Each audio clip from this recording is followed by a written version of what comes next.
reminding me of the old Gipper in the 1980s.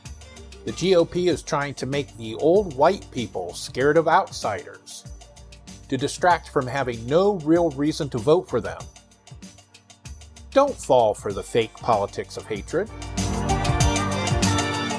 I'm Doug Berger, and this is Secular Left.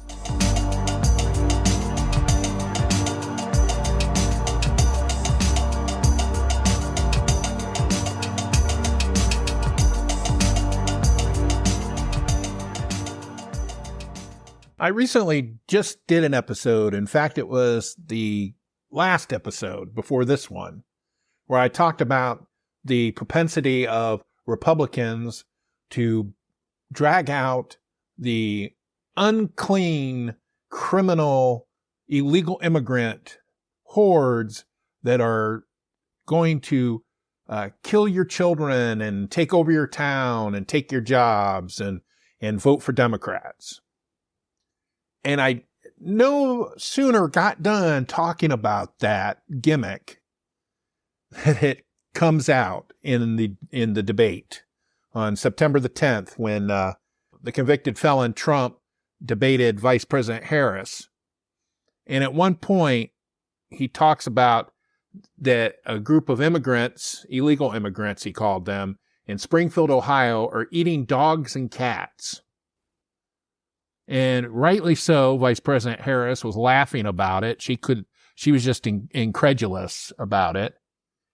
And here, like the day before, a day or two before the debate, Vice President candidate C.F. Vance was talking about it in some talk that he was giving to some group, talking about these illegal immigrants in Springfield, Ohio, these Haitian immigrants that were eating pets. Pets were coming up missing and they were eating them. And so basically what it's done is it's sucked the oxygen out of the political reporting, at least for the past week.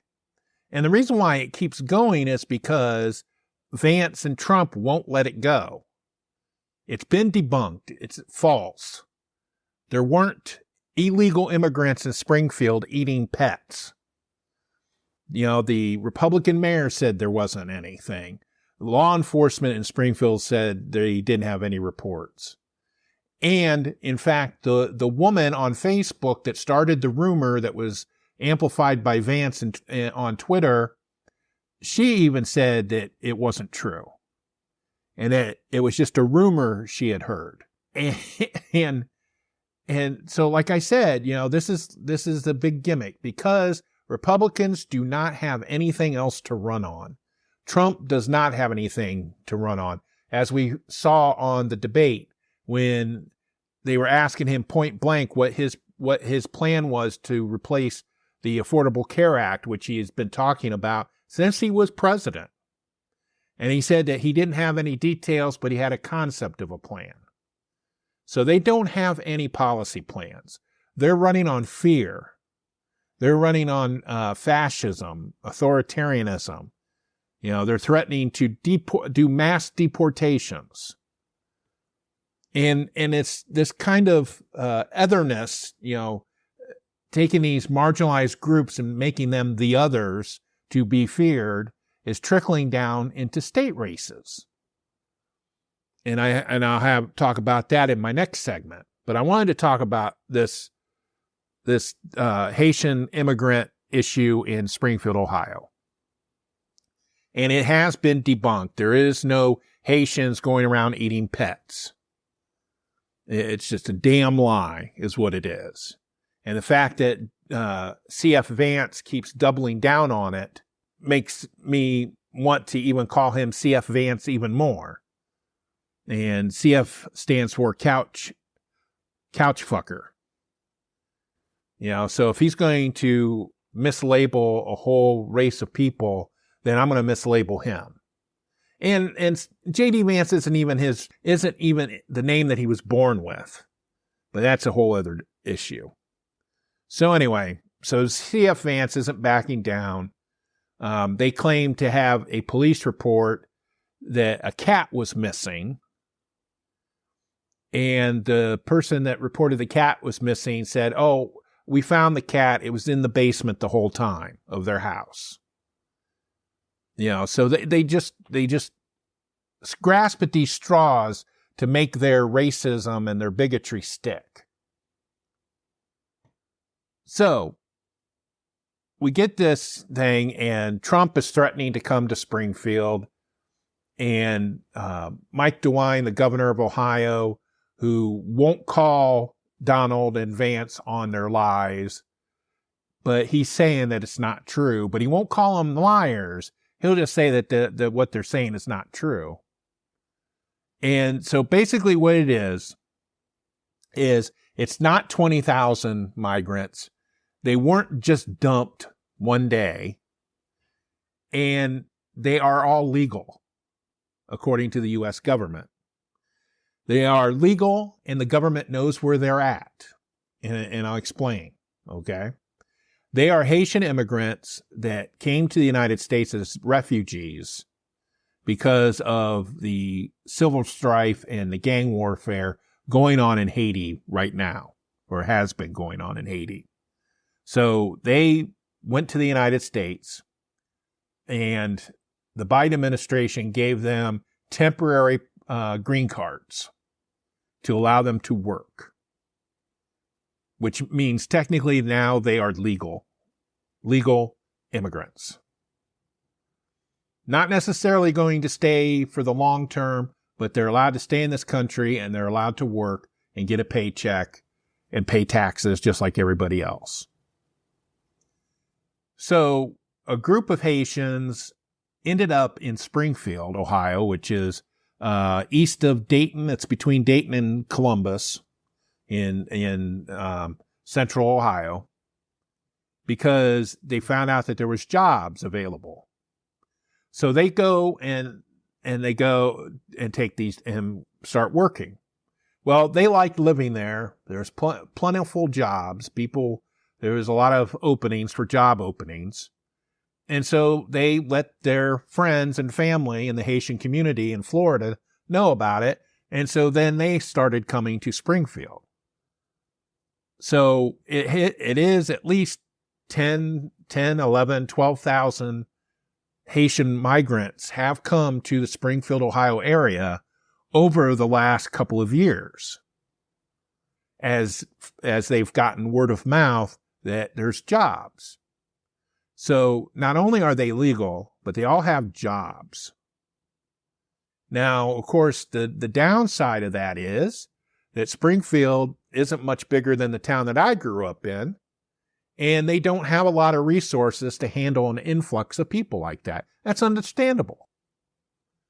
If you have a large number of people showing up within a short period of time, you're not going to have enough resources to take care of them. The other thing, too, is that a lot of these Haitians do not speak English as their first language. Some of them don't speak English at all. They speak French Creole, which is an entirely different kind of dialect in French.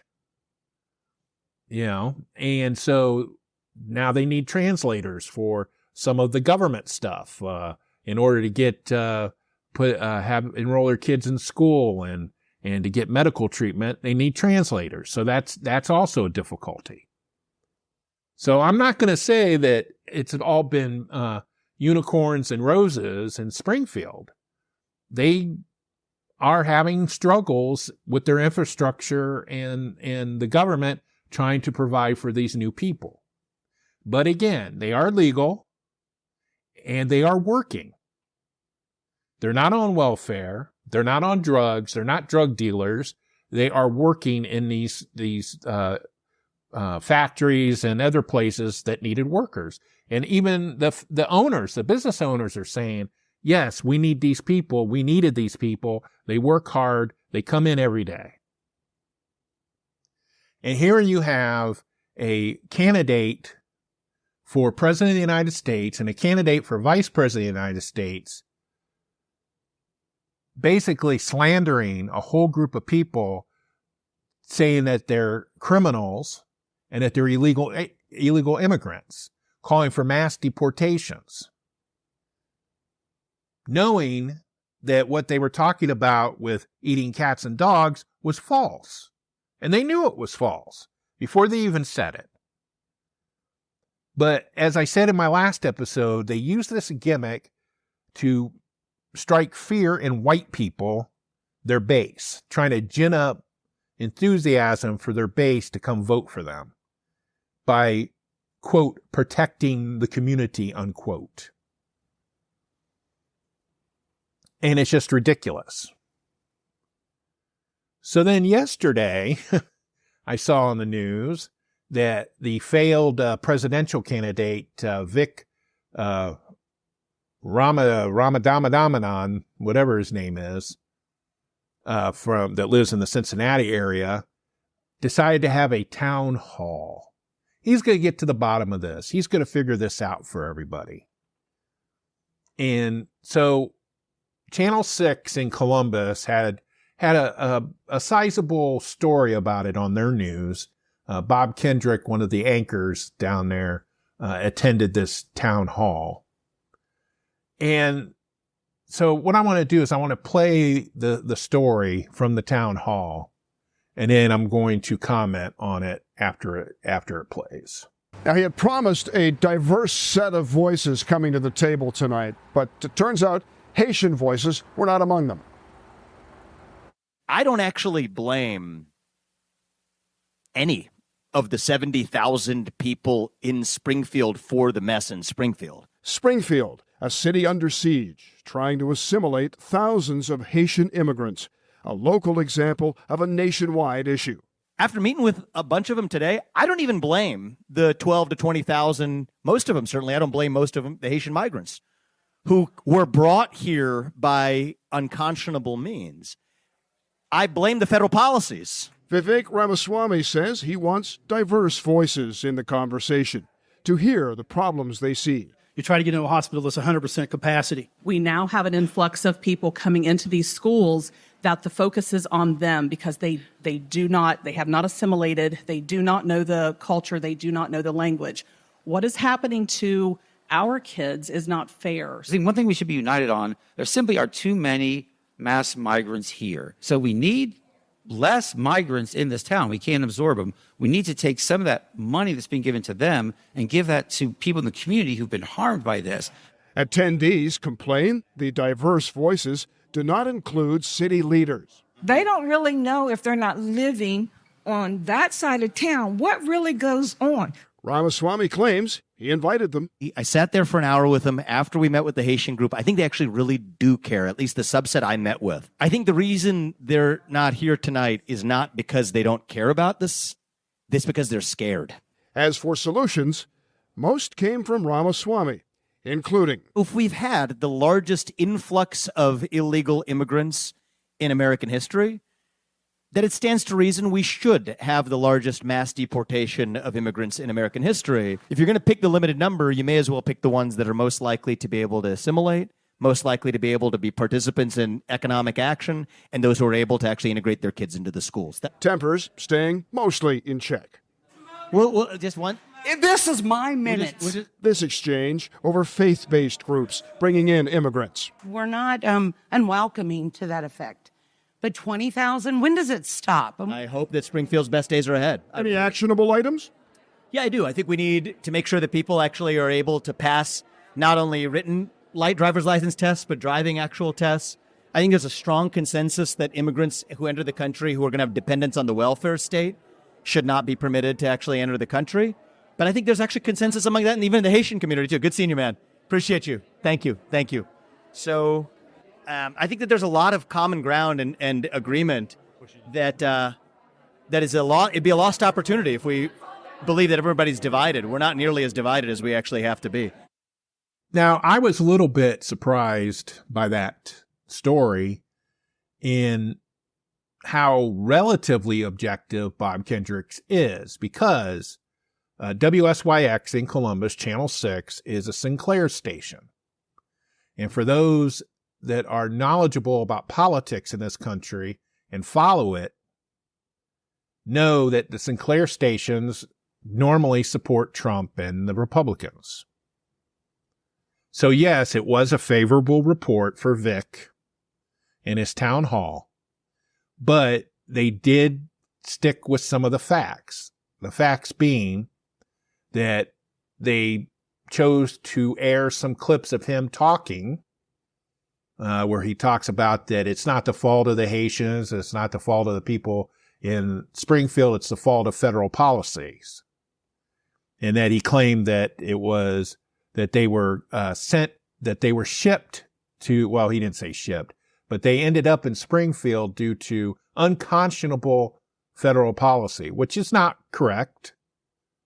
You know, he's spinning it. He's politically spinning it, you know, and then you see at the end where they ask him that some people were wondering if he was going to run for governor. And oh my gosh, that's just going to be terrible. If he runs for governor, oh man, that's just awful. He's an awful person anyway.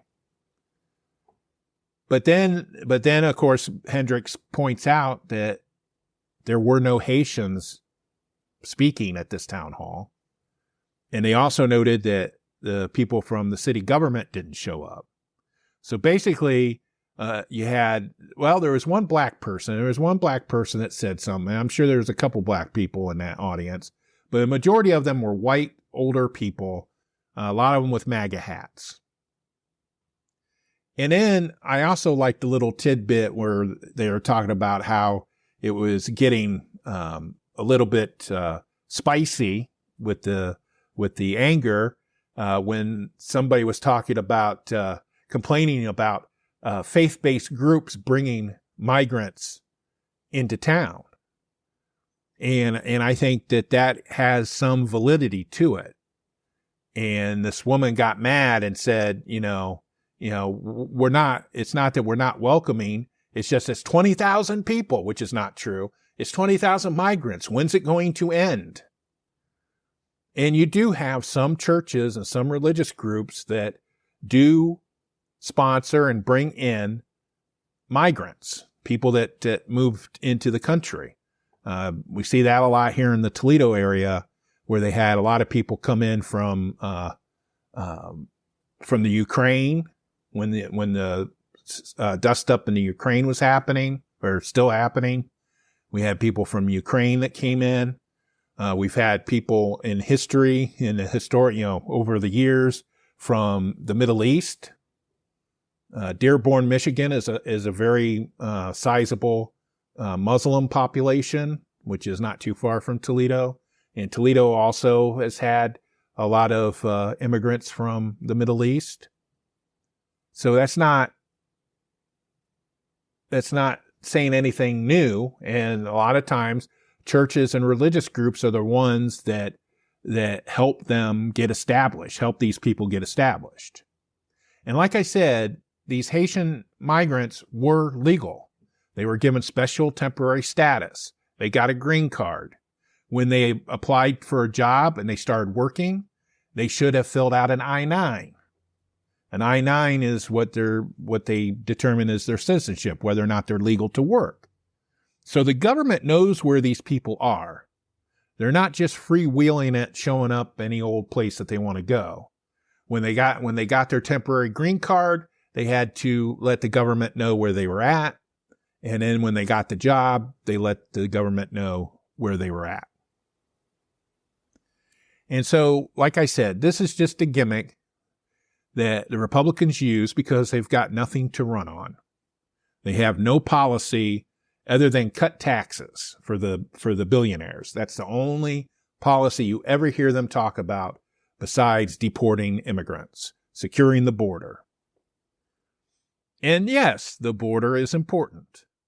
But I also looked up what is most voters that are getting polled, what is their most important issues. And right at the top is the economy, of course. And then after that is climate change. Immigration shows up further down the list, either third or fourth, depending on what poll you take a look. Barely 50% of people that are polled think that immigration is an important issue for this election. Most people really don't care about illegal immigration, which means they're not saying it's a crisis. They're not agreeing with some of these commercials and ads that some of these Republicans are using about, millions of people are coming in to kill your children and take your job. Those kind of horrific political ads, or the political ads where they cherry pick, some illegal immigrant that killed somebody in a traffic accident and should have been deported a long time ago. And they're saying, Biden and Harris, let them in. Well, the data is that a majority of even undocumented immigrants, the people that aren't legal, they don't get into trouble. They are less likely to commit crimes than citizens, according to the data. And they're not drug gangs, they're not drug dealers. There's some, but it's not a crisis. The border is not a crisis. And the other thing to note too is that when Trump was running in 2020, he claimed that he was going to, when he was running in 2016, he was going to build a wall. Remember, he was going to build a wall to seal off the southern border, and he was going to make Mexico pay for it. And he went through his 4 years as president, and that wall did not get built. Then there was the bipartisan border bill that had been negotiated between the Democrats and the Republicans. And in fact, people like me, progressive people like me, hated the bill because the Democrats in the Congress gave the Republicans everything that they wanted in a border bill because they wanted to get something passed. And an old orange turd blossom Trumpy calls up Mike Johnson, the Speaker of the House, and calls up his other sycophants in the Congress and tell them to dump the bill because he didn't want to give Biden a win. And that's the thing, is Trump doesn't want it solved while he's running for office because he wants to campaign on it because, again, the Republicans have nothing else. Because, like I said, the Republicans use this as a gimmick. They use immigration as a gimmick. Just like they used to talk about, they used to talk about Mexicans, migrants that came to pick vegetables and other things. They used to complain about that. And now they're complaining about any kind of immigrant, legal or otherwise. And the fact that C.F. Vance and Trump are doubling down on this false notion about Haitian migrants in Springfield, Ohio, should disgust everybody. And it should make sure that they don't get elected in November. But, we're in the era of Trump, where somebody can do that and say those things and be a bigot, outwardly be a bigot, and people love him. And according to the election polling, in some of the states, him and Vice President Harris are tied. So either there are a lot of stupid people that support him, or there's a lot of bigotry out there that's getting stroked from his rhetoric, trying to other people. And it just really disappoints me. It really does. Hello, this is Doug, host of Secular Left, reminding you that I like to be validated. If you like this podcast and want to thank me, feel free to buy me a coffee. Go to buymeacoffee.com/secularleft and donate some cash to help make this a better show and validate me as a person. You'll feel better in the morning. Another Republican politician that is using the gimmick of being disgusting and a bigot towards immigration is Derek Merrin. He's running for the 9th Congressional District here in Ohio, which includes Toledo, which has a strong, long history of immigration and being open to immigrants. But he's the one that his ads pretty much most of his ads talk about securing the southern border and ending illegal immigration. I have a mailer that I just got today. It says, Derek Merrin will lead the fight to end illegal immigration. And it says, Derek's proven plan to secure our borders. It says, enforce tough immigration laws, build the wall, strengthen border security, blah, blah, blah. And what you won't find on Derek's website and in his ads is that he's against abortion. When the 57% of Ohioans voted to protect abortion rights in this state, Derek signed on to a letter by several, at least more than a dozen pro-life members of the legislature who called themselves the Pro-Life Caucus, which also included Josh Williams, where they said that they were going to undermine the vote. They were going to do everything in their power to stop abortion in the state, regardless if there was a constitutional amendment to protect it. And he's never backed down from that. Now, Josh Williams is the same way. He's a local politician here in the Toledo area. He scrubbed all his anti-abortion rhetoric from his website. Of course, in the internet, you can't do that. It's being archived somewhere. And the Rooster, I think it was the Rooster, the blogger that I like, he had the receipts. And of course, I sent him a letter when he signed on to that letter, and his legislative aide said that Josh is pro-life and he's against abortion. But in that letter, she said that he would abide by the voters' decision. Now, Derek, he has never said that. So instead, again, he doesn't have anything to run on. He doesn't have any actual policies except for tax cuts. Again, that's all Republicans have, are tax cuts for the wealthy, because they're under the naive assumption of the trickle down theory that we know doesn't work. It hasn't worked since when Reagan started doing it. It hasn't worked. Because they don't have any policy to run on, they can't say, this is what we're going to do, and this is how we're going to do it. Then he says, oh, those dirty immigrants, we got to get rid of them. So he's trying to scare white people again. And so what I want to do is, I got several, I think 2 or 3 Derek Merrin ads that have been run on TV. I've seen them on TV. I want to play them, and then I'm going to make a comment about them. So here's Derek's ads. Northwest Ohio should be on the rise. We should be the home of industry, business, and union jobs. With our strong communities and excellent workforce, we have the potential to be great, but we're being left behind. I'm Derek Merrin. Our comeback starts with more high-paying jobs, and I'm going to fight to bring them back home, because we need American jobs to bolster Northwest Ohio's economy. Join with me, and let's rebuild Northwest Ohio together. I'm Derek Merrin. I approve this message. Marcy Kaptur and the D.C. swamp have failed us. Because of Democrat policies, jobs have left. The cost of living is sky high, and residents are struggling to pay rent and mortgages. Had enough of the Democrats' disaster? There's a better choice. If you want business as usual, I'm not your guy.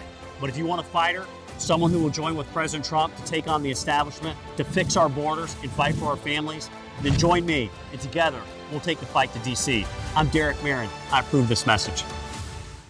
I was brought up a Democrat, but that party has failed. The border is wide open, with drugs and gangs ruining our communities, right here in Northwest Ohio. So I'm making a change. I'm voting for Derek Merrin. He brings the fresh leadership and common sense that we really need. I'm done electing the same people who let us down. Derek will secure our southern border and protect our communities. I'm Derek Merrin. I approve this message. Well, first of all, at the time that this episode is being recorded, inflation is not out of control. It's about 2 or 3%. Unemployment is back to pre-pandemic levels. The Federal Reserve just cut interest rates 0.5 percentage point. And so the economy stuff is not as bad as what is being portrayed in those ads. There was nothing in there policy-wise. No suggestions. The one ad, I think it might have been the first one I played, he's talking about high-paying jobs, bringing high-paying jobs back to Northwest Ohio. How's he going to do that? He doesn't say. He's claiming that Democratic policy has driven jobs away from Northwest Ohio. Well, the problem is the Republicans have had a supermajority in the state of Ohio. They've controlled state government since 2010. They've had supermajorities in the state house. They've controlled the governorship, the attorney general, the secretary of state, everything. They even have a super secret development office called Ohio Jobs that nobody knows how they're spending their money. And the only thing that they have to show for it in that, 10 years is the Intel plant down in Columbus that is kind of on the ropes. It might not even get finished because Intel is changing some of their stuff. And they're spending these billions of dollars building this plant, and the state's putting in for it too. But that's in Columbus. What about Northwest Ohio? But he's been a state rep for this area for a long time. What has he done? I can't think of anything that he's done. He hasn't brought any money to his district at all. He covers Monclova Township, which is one of the affluent townships in Lucas County. And I can't think of anything that he's done for them. Nothing. He's been sulking and complaining because he was cut out of being Speaker of the House with the last election because the Democrats decided to work with some of the not-so-zealot Republicans to put Stevens in as the Speaker.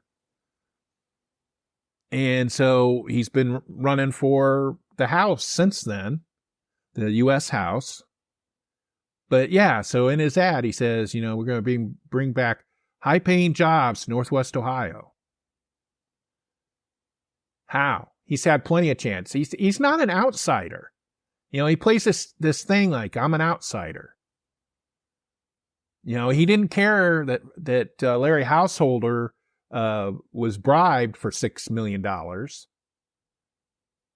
He supported Householder. He's been in the legislature for a while. And so he's expecting people, low information people, to buy his act. And the fact that he's going to protect our communities by getting rid of the illegal immigrants. Well, that's horse crap too. He doesn't have a plan for that. He's just latching on because his buddy Trump, the one that supports him, wants to do that. Now, Marcy Kaptur is the current representative in the 9th District. She's a Democrat. She's been in the House since the 1980s. She's not my favorite person. She's a bit conservative. Her current ads for now, she's running away from Biden and the Biden administration.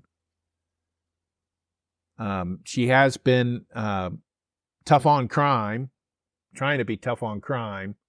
One of the things, it's not Marin himself, but one of the PACs that's supporting him is taught about how Kaptur has only passed one law since she's been in the House in the 80s, and it was for a commemorative coin or something like that. That's not true. She may not have been the primary sponsor of many bills, but she's voted on many, many, many different bills in her career that brought money to the district. That's the thing. She's brought money to the district. That's what a congressperson is supposed to do.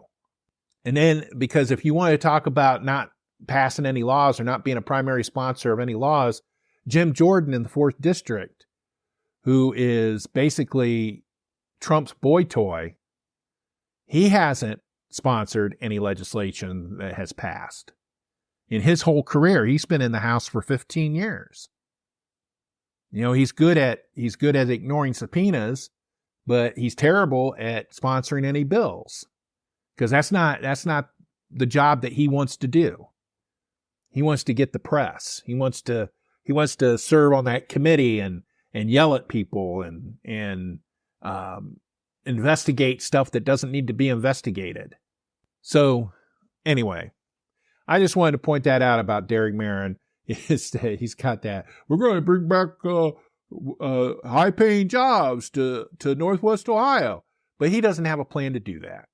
Not at all. And of course, I'm sure if you cornered him, he'd say, well, we're going to cut taxes and regulation.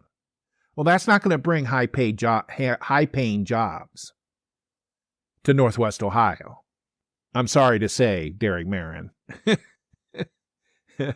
You know, because the same people that want tax cuts, want their taxes cut, and want the regulations to be done away with, they don't want to pay labor high wages. They are low-wage labor supporters. So the only way that you're going to bring back high-paying jobs to Northwest Ohio, which really haven't left. That was the other thing about his ads. He's talking about how all these jobs have left. And since I've been in the Toledo area, there hasn't been a lot of jobs that have left. Not like back in the 80s during the recessions and stuff. You know, Toledo is doing okay. Lucas County is doing okay. And so is the rest of the 9th District. They're doing fine. But again, that's the gimmick is, you know, it's doom and gloom. Immigrants are going to kill your children. Vote for me. But I don't have any other reason for you to vote for me. That's Derek Merrin in a nutshell. Thank you for listening to this episode. You can check out more information, including links to sources used, in our show notes on our website at secularleft.us. Secular Left is hosted, written, and produced by Doug Berger, and he is solely responsible for the content. Send us your comments, either using the contact form on the website or by sending us a note at comments@secularleft.us. Our theme music is Dank and Nasty, composed using Amplify Studio. See you next time.